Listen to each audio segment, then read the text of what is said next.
Friends, आज हम बात करेंगे सुजलोन एनर्जी को लेकर और जानेंगे कि इसका टारगेट क्या हो सकता है। क्योंकि काफी सारे लोग समझ नहीं पा रहे हैं इसमें आखिर हो क्या रहा है, स्टॉक भाग क्यों नहीं रहा है और एक ही लेवल में ट्रेड कर रहा है, ना ऊपर जा रहा है ना नीचे जा रहा है। तो लोग कंफ्यूज्ड है।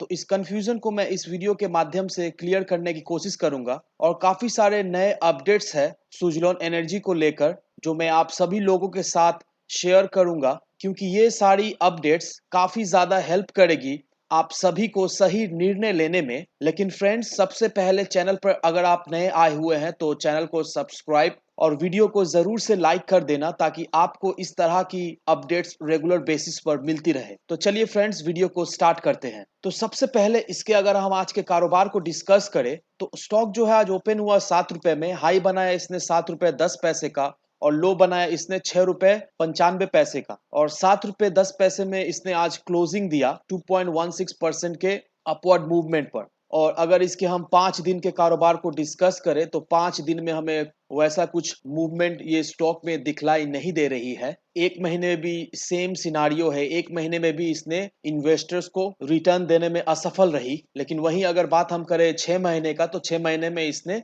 20% का रिटर्न दिया है अपने इन्वेस्टर्स को, और एक साल में 105% का रिटर्न दिया है। तो अगर एक साल की अगर बात करें तो एक एक साल में इसने मोर देन 100% रिटर्न अपने इन्वेस्टर को ऑलरेडी इसने दे दिया है। तो हम ये क्या कह सकते हैं कि इसी तरह की रिटर्न्स हमें अगले कुछ महीने में ये दे सकती है या नहीं दे सकती है। तो इसको भी मैं बताऊंगा कि अगले कुछ महीने में हमें इससे रिटर्न्स मिलने का कोई चांसेस है या नहीं। तो जिस अपडेट्स के बारे में मैं बोल रहा था, उस अपडेट्स पे जाने से पहले मैं आपको कुछ दिखाना चाहूंगा इसके फाइनेंशियल के ऊपर ले जाकर, ताकि आप सभी लोगों को चीजों को समझने में आसान हो। तो अगर इसके हम क्वार्टरली रिजल्ट को देखें तो यहाँ पर जो इसका जो ऑपरेशन प्रॉफिट है वो ईयर ऑन ईयर बेसिस पे अगर हम कंपेयर करें या फिर क्वार्टर ऑन क्वार्टर बेसिस पे अगर हम कंपेयर करें तो ईयर ऑन ईयर बेसिस में भी हमें ग्रोथ देखने को मिल रही है और क्वार्टर ऑन क्वार्टर बेसिस पे भी हमें अच्छी खासी ग्रोथ देखने को मिल रही है। सेल्स को देखिए, इसकी सेल्स में भी इसने अच्छी खासी एक छलांग लगाई है। तो नेट प्रॉफिट अगर हम लोग देखें तो नेट प्रॉफिट में इसने काफी ज्यादा सुधार किया है मार्च 2021 से। तो मार्च 2021 में -57 करोड़ का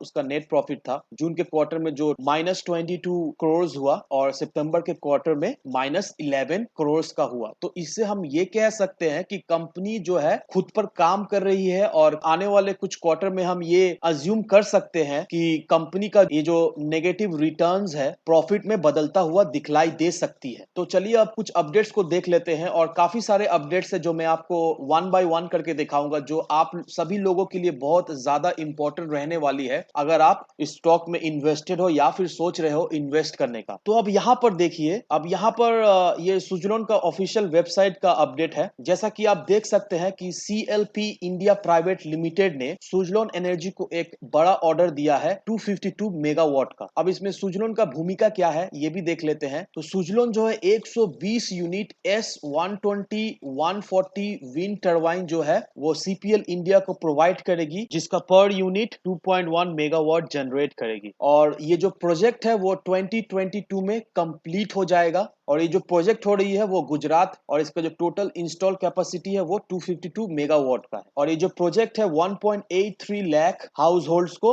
इलेक्ट्रिसिटी सप्लाई करेगी, जो कि बहुत ही अच्छा बात है। तो इससे हम क्या समझ पा रहे हैं दोस्तों, इससे हम ये समझ पा रहे हैं कि सुजलोन एनर्जी का जो ऑर्डर बुक है वो काफी ज्यादा मजबूत है, और इसीलिए हम इसके रेवेन्यू में ग्रोथ देख पा रहे हैं। और ऐसे ही अगर रेवेन्यू में इसका ग्रोथ होते रहा तो नो डाउट दोस्तों, ये जो कंपनी है अभी लॉस में रन कर रही है वो अगले कुछ क्वार्टर में हमें प्रॉफिट में आते हुए दिखलाई दे सकती है। और मैं बस ऐसे ही नहीं कह रहा हूं कि सुजलोन का ऑर्डर बुक जो है वो मजबूत है। यहाँ पर देखिए, मैं विथ प्रूफ आपके साथ शेयर कर रहा हूँ कि सुजलोन ने ऑलरेडी USA में एक विंड फार्म जो है वो प्रोजेक्ट वो कंप्लीट कर दिया है। चाइना में भी एक प्रोजेक्ट में काम किया है। और सुजलोन के कई सारे बड़े बड़े क्लाइंट्स हैं, जिसमें AGL एनर्जी भी है, ट्रस्टेड पावर लिमिटेड है, रिलायंस ग्रुप है, आदित्य बिरला ग्रुप है, टाटा ग्रुप है। तो देखिए काफी सारे बड़े बड़े नाम जो है इसमें शामिल है। तो आप देख ही सकते हो कि इसका जो क्लाइंट है वो काफी ज्यादा मजबूत है। और ऐसे ही मैं नहीं कह रहा हूँ कि इसका जो फ्यूचर है बहुत ब्राइट है, और अभी जो प्राइस में मिल रहा है वो देखा जाए तो कौड़ियों के भाव में मिल रहा है। अभी हम लोग नहीं ले पाए तो बाद में हम लोग पछताएंगे, क्योंकि देखिए दोस्तों, रिलायंस के पास भी ऑलरेडी उनका इंफ्रास्ट्रक्चर है, अडानी के पास भी ऑलरेडी उनका इंफ्रास्ट्रक्चर है, टाटा ग्रुप भी ऑलरेडी रिन्यूएबल एनर्जी में काम करते हैं, लेकिन फिर भी ये इनके क्लाइंट है।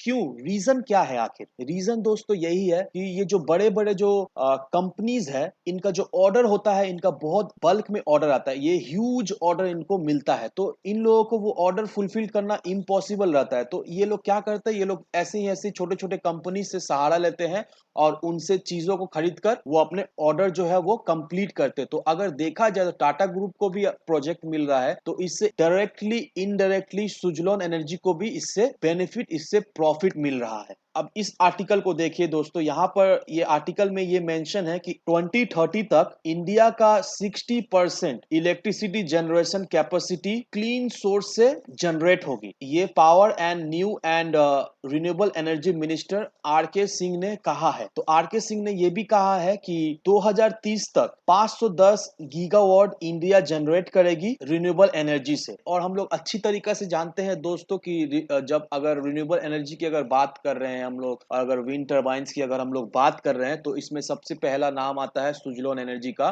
जो कि विंड टर्बाइंस भी प्रोवाइड करती है और उनको सर्विस भी देती है। तो हम लोग ये कह सकते हैं कि इन फ्यूचर सुजलॉन एनर्जी को काफी ज्यादा बेनिफिट मिलेगी इन सब चीजों से। और पीएलआई स्कीम्स भी है, इससे भी बेनिफिट मिलेगी। इलेक्ट्रिसिटी अमेंडमेंट बिल भी आ रही है, तो इससे डायरेक्टली और इनडायरेक्टली सुजलॉन एनर्जी को भी बेनिफिट जरूर मिलेगी। और यहाँ पर आप देख ही सकते हो दोस्तों, अभी धीरे धीरे सारे जो स्टेट्स है वो रिन्यूएबल एनर्जी की तरफ डाइवर्ट हो रहे हैं। तो यहाँ पर देखिए, यहाँ पर गुजरात के चीफ मिनिस्टर भूपेंद्र पटेल ने कहा है कि 2025 तक गुजरात रिन्यूएबल एनर्जी का हब बन जाएगा। तो मैं आपको ये सब अपडेट्स इसीलिए दिखला रहा हूं दोस्तों, इससे आप चीजों को रिलेट कर पाओगे, क्योंकि देखिए मार्केट जो है वो न्यूज और रूमर्स से चलती है। तो हम ये कह सकते हैं दोस्तों कि सुजलॉन एनर्जी हमें इन फ्यूचर, अगर इसे हम लॉन्ग टर्म के लिए होल्ड करें, तो सुजलॉन एनर्जी हमें एक अच्छी खासी मल्टी बैगर रिटर्न देकर ही जाएगी। अब चलिए इसके चार्ट पर चलते हैं। तो ये जो लाइन मैंने ड्रॉ करके रखी है 6 रुपीज 75 पैसा, तो ये बहुत ही ज्यादा इंपॉर्टेंट सपोर्ट लेवल होगी सुजलॉन एनर्जी की,